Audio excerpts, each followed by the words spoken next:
Good evening. Good evening. Good evening. Thank you. Thank you.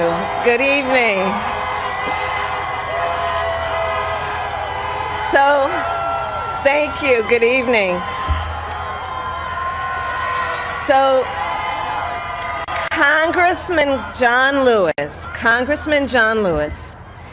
before his passing, wrote, "Democracy is not a state, it is an act." And what he meant was that America's democracy is not guaranteed. It is only as strong as our willingness to fight for it.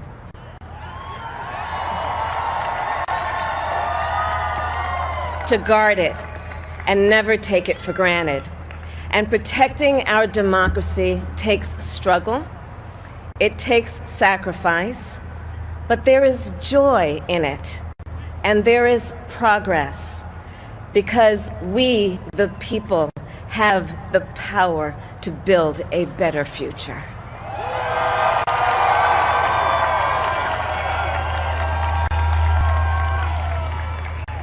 And when our very democracy was on the ballot in this election, with the very soul of America at stake, and the world watching, you ushered in a new day for America.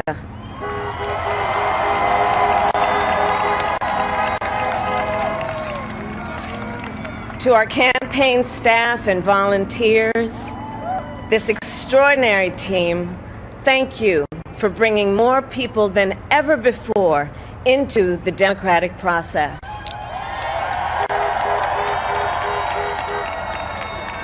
And for making this victory possible.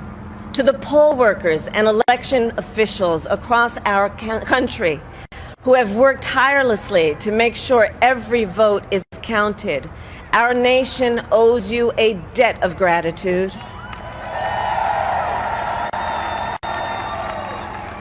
You have protected the integrity of our democracy. And to the American people who make up our beautiful country, thank you for turning out in record numbers to make your voices heard.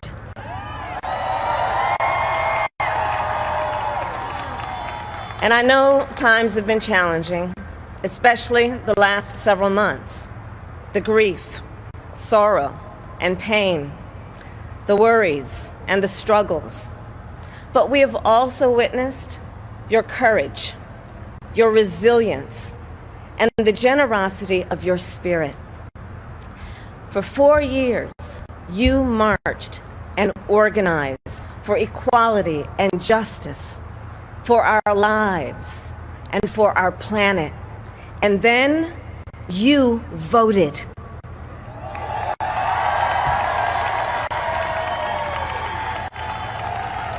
And you delivered a clear message. You chose hope and unity, decency, science, and yes, truth.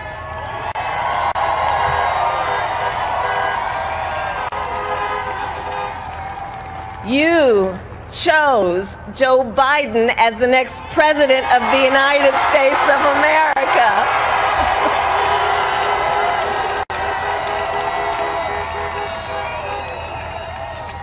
And Joe is a healer, a uniter, a tested and steady hand, a person whose own experience of loss gives him a sense of purpose that will help us as a nation reclaim our own sense of purpose. And a man with a big heart who loves with abandon. It's his love for Jill, who will be an incredible First Lady.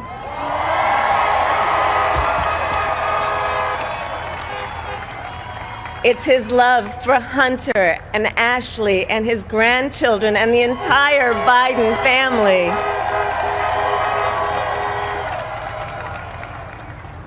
And while I first knew Joe as vice president, I really got to know him as the father who loved Bo, my dear friend who we remember here today.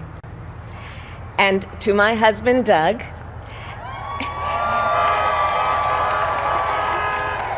and our children, Cole and Ella, and my sister, Maya, and our whole family. I love y'all more than I can ever express.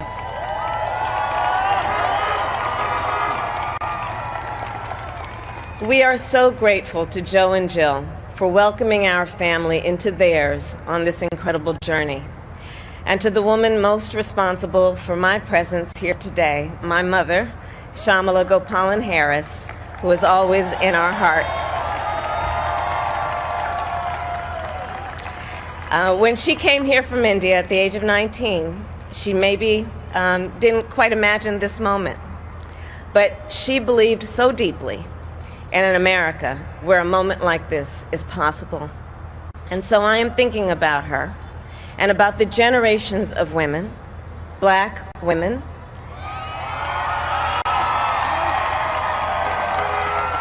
Asian, white, Latina, Native American women who throughout our nation's history have paved the way for this moment tonight.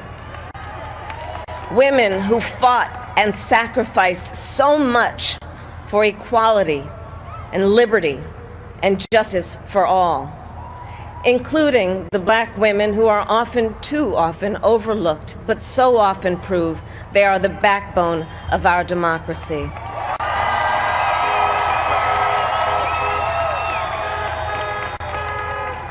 All the women who have worked to secure and protect the right to vote for over a century, 100 years ago with the 19th Amendment, 55 years ago with the Voting Rights Act, and now in 2020 with a new generation of women in our country who cast their ballots and continued the fight for their fundamental right to vote and be heard.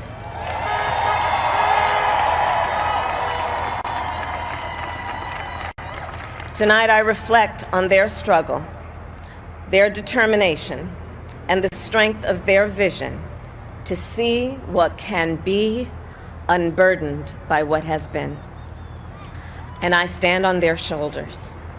And what a testament it is to Joe's character that he had the audacity to break one of the most substantial barriers that exists in our country and select a woman as his vice president.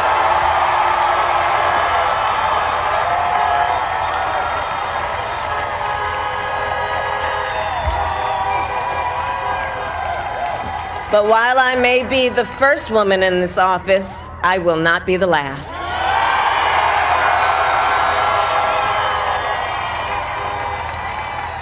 Because every little girl watching tonight sees that this is a country of possibilities. And to the children of our country, regardless of your gender, our country has sent you a clear message. Dream with ambition, lead with conviction, and see yourselves in a way that others may not, simply because they've never seen it before.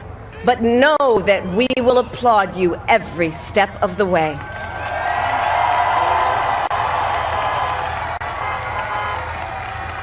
And to the American people, no matter who you voted for, I will strive to be a vice president, like Joe was to President Obama, loyal, honest, and prepared, waking up every day thinking of you and your family.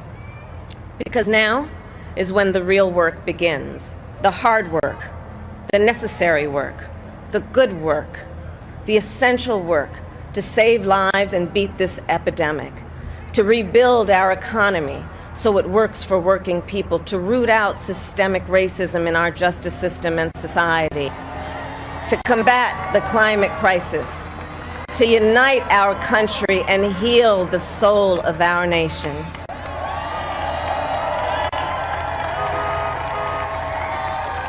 And the road ahead will not be easy, but America is ready. And so are Joe and I.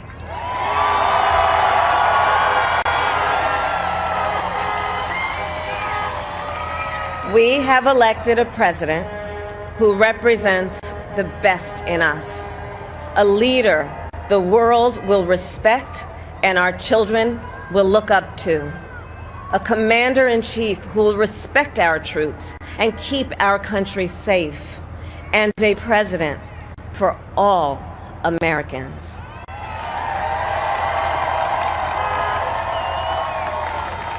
And it is now my great honor to introduce the President-elect of the United States of America, Joe Biden.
For Hunter and often too on their team with to combat Joe.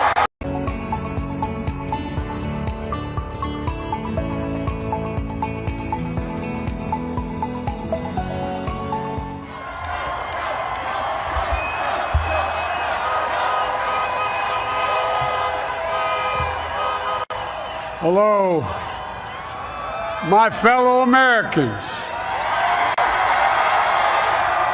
And the people who brought me to the dance, Delawareans. I see my buddy Senator Tom Carper down there, and I think Senator Coons is there, and I think the governor's around. Is that Ruth Ann? And that former Governor Ruth Ann Minner. Most importantly, my sisters-in-law and my sister Valerie. Anyway. Folks, the people of this nation have spoken. They've delivered us a clear victory, a convincing victory, a victory for we the people. We've won with the most votes ever cast on a presidential ticket in the history of the nation. 74 million.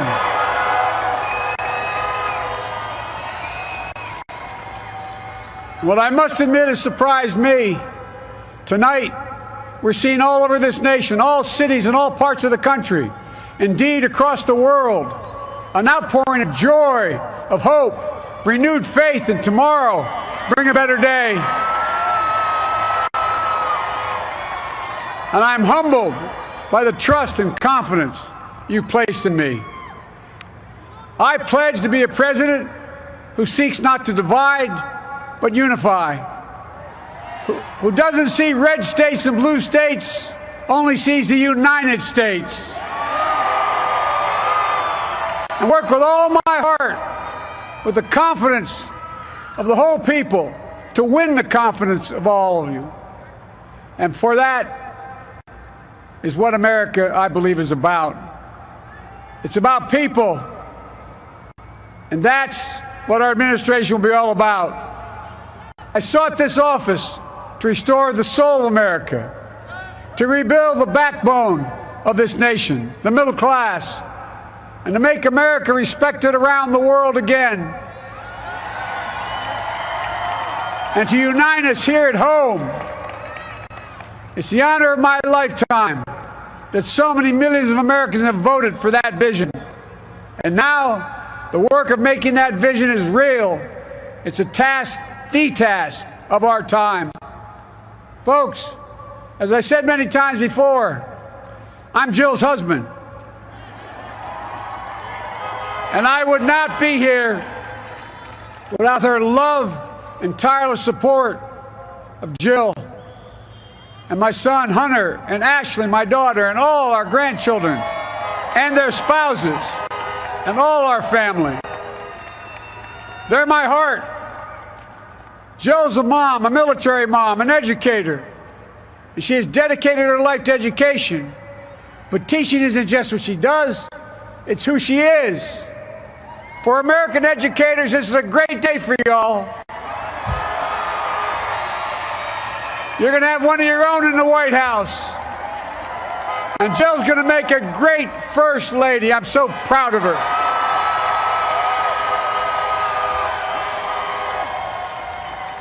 And I'll have the honor of serving with the fantastic Vice President you just heard from, Kamala Harris, who makes history as the first woman, first black woman, the first woman from South Asian descent, the first daughter of an immigrant ever elected in this country. Don't tell me it's not possible in the United States. It's long overdue. And we're reminded tonight of those who fought so hard for so many years to make this happen. But once again, America's bent the arc of the moral universe more toward justice. Kamala, Doug, like it or not, your family. You become an honorary Biden, there's no way out.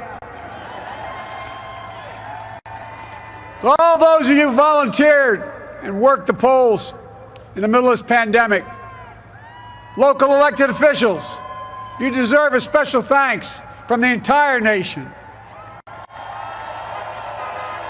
And to my campaign team and all the volunteers and all who gave so much of themselves to make this moment possible, I owe you. I owe you. I owe you everything.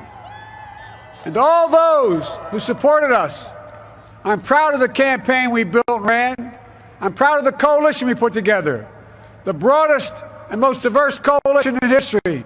Democrats, Republicans, Independents, progressives, moderates, conservatives, young, old, urban, suburban, rural, gay, straight, transgender, white, Latino, Asian, Native American.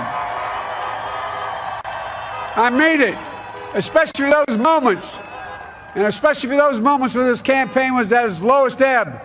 The African American community stood up again for me. You've always had my back, and I'll have yours. I said at the outset, I wanted to represent this campaign, to represent and look like America. We've done that. Now that's what I want the administration to look like and act like. For all those of you who voted for President Trump, I understand the disappointment tonight. I've lost a couple times myself. But now, let's give each other a chance. It's time to put away the harsh rhetoric, lower the temperature, see each other again, listen to each other again. And to make progress, we have to stop treating our opponents as our enemies. They are not our enemies. They are Americans. They're Americans. The Bible tells us to everything there's a season, a time to build, a time to reap and a time to sow, and a time to heal. This is the time to heal in America.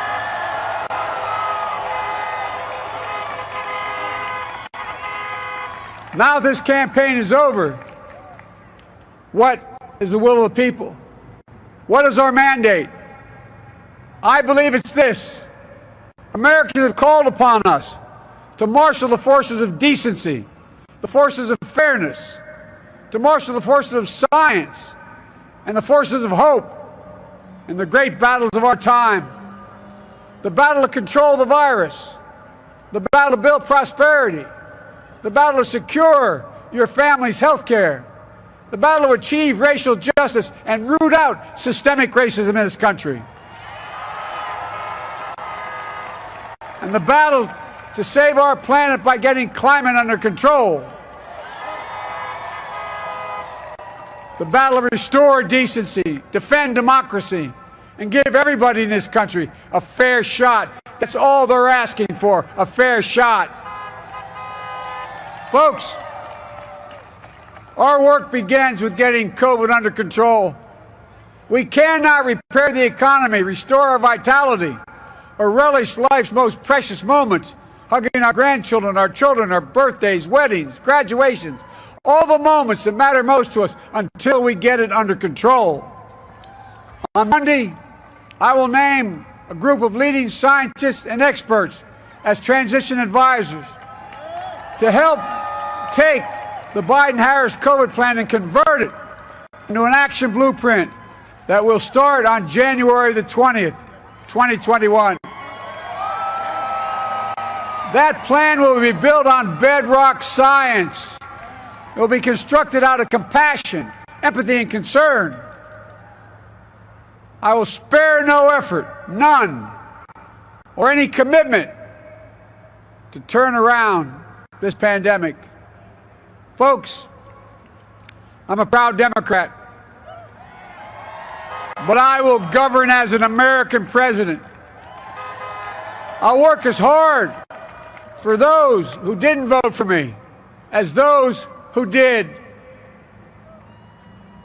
Let this grim era of demonization in America begin to end here and now.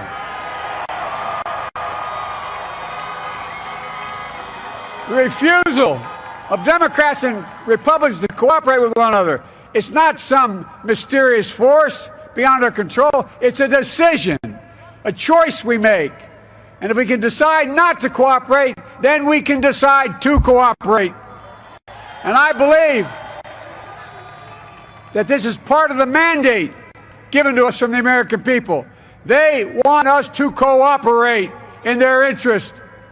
And that's the choice I'll make. And I'll call on Congress, Democrats and Republicans alike, to make that choice with me. The American story is about slow yet steadily widening the opportunities in America. And make no mistake, too many dreams have been deferred for too long.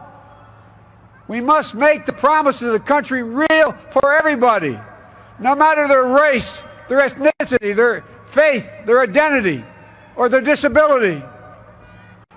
Folks, America has always been shaped by inflection points, by moments in time where we've made hard decisions about who we are and what we want to be. Lincoln in 1860, coming to save the Union. FDR in 1932, promising a beleaguered country a new deal. JFK in 1960, pledging a new frontier. And 12 years ago, when Barack Obama made history, he told us, yes, we can. Well, folks, we stand at an inflection point. We have an opportunity to defeat despair, to build a nation of prosperity and purpose. We can do it. I know we can. I've long talked about the battle for the soul of America. We must restore the soul of America. Our nation is shaped by the constant battle between our better angels and our darkest impulses. And what presidents say in this battle matters. It's time for our better angels to prevail. Tonight, the whole world is watching America. And I believe at our best, America is a beacon for the globe. We will lead not only by the example of our power, but by the power of our example. I've always believed, and many of you heard me say it, I've always believed we can define America in one word: possibilities. That in America, everyone should be given an opportunity to go as far as their dreams and God-given ability will take them. You see, I believe in the possibilities of this country. We're always looking ahead to an America that's freer and more just, ahead to an America that creates jobs with dignity and respect, ahead of America that cures diseases like cancer and Alzheimer's, ahead to an America that never leaves anyone behind, ahead of America that never gives up, never gives in. This is a great nation. It's always been a bad bet to bet against America. We're good people. This is the United States of America, and there's never been anything we've been not able to do when we've done it together. Folks, in the last days of the campaign, I began thinking about a hymn that means a lot to me and my family, particularly my deceased son, Bo. It captures the faith that sustains me and which I believe sustains America. And I hope it can provide some comfort and solace the 230,000 Americans who've lost a loved one to this terrible virus this year. My heart goes out to each and every one of you. Hopefully this hymn gives you solace as well. And it goes like this. And he will raise you up on eagle's wings, bear you on the breath of dawn, and make you to shine like the sun, and hold you in the palm of his hand. And now together, on eagle's wings, we embark on the work that God and history have called upon us to do, with full hearts and steady hands, with faith in America and in each other, with love of country, a thirst for justice. Let us be the nation that we know we can be, a nation united, a nation strengthened, a nation healed. The United States of America, ladies and gentlemen, there's never been anything we've tried we've not been able to do. So remember, as our grandpapa used to say when I walked out of his home when I was a kid up in Scranton, he said, "Joey, keep the faith." And our grandmother, when she was alive, she yelled, "No, Joey, spread it. Spread the faith. God love you all. May God bless America, and may God protect our troops." Thank you, thank you, thank you.